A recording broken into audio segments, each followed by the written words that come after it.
বারে বারে আসবে আর বলবে বাংলায় নাকি সব বাংলাদেশিরা থাকে। আচ্ছা বলুন তো, ছোট্ট একটা প্রশ্ন, আমি এর উত্তরটা পেয়েছি বিখ্যাত পরিচালক গৌতম ঘোষের কাছ থেকে। আপনারা দেখবেন উনি এটা বলেছিলেন ফেসবুকে, টুইটে। কথাটা কি, আমরা তো তখন জন্মাইনি, আমাদের দোষ দিচ্ছে। বুঝুন অবস্থা। বলছে এখানে নাকি সব বাংলাদেশ হয়ে গেছে। কোথা থেকে হলো?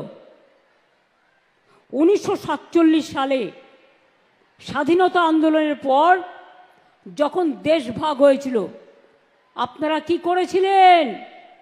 ভারত ভাগ করতে গিয়ে বাংলাকে ভাগ করেছিলেন আর পাঞ্জাবকে ভাগ করেছিলেন। তার কারণ, চলে যান আন্দামান সেলুলার জেলে, আমি রেপ্লিকা তুলে নিয়ে এসেছি আলিপুর মিউজিয়ামে। ওখানে যদি সংখ্যাটা দেখেন, দেখবেন 700-র ওপর বাঙালি অ্যারেস্ট ছিল যারা স্বাধীনতা আন্দোলন করেছিল, প্রায় 90%। আর 10% ছিল পাঞ্জাবিরা। ওরা জানতো বাংলাকে ওরা শায়েস্তা করতে পারবে না, বাংলার শক্তির কাছে পারবে না। তাই ওরা কি করেছিল?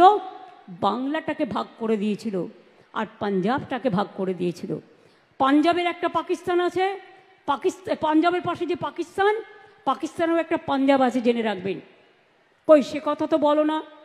তাহলে আমাদের পাশে বাংলাদেশ তো আমরা তৈরি করিনি, তোমরা করেছো, তোমাদের প্রপিতামহরা করেছো। আমাদের ভাষা যদি এক হয়, আমরা কি করতে পারি? আমরা কি করতে পারি? বাংলা ভাষা সারা পৃথিবীতে 5ম স্থানে আছে এবং সারা এশিয়াতে 2য় নম্বর স্থানে আছে। Bangla international language.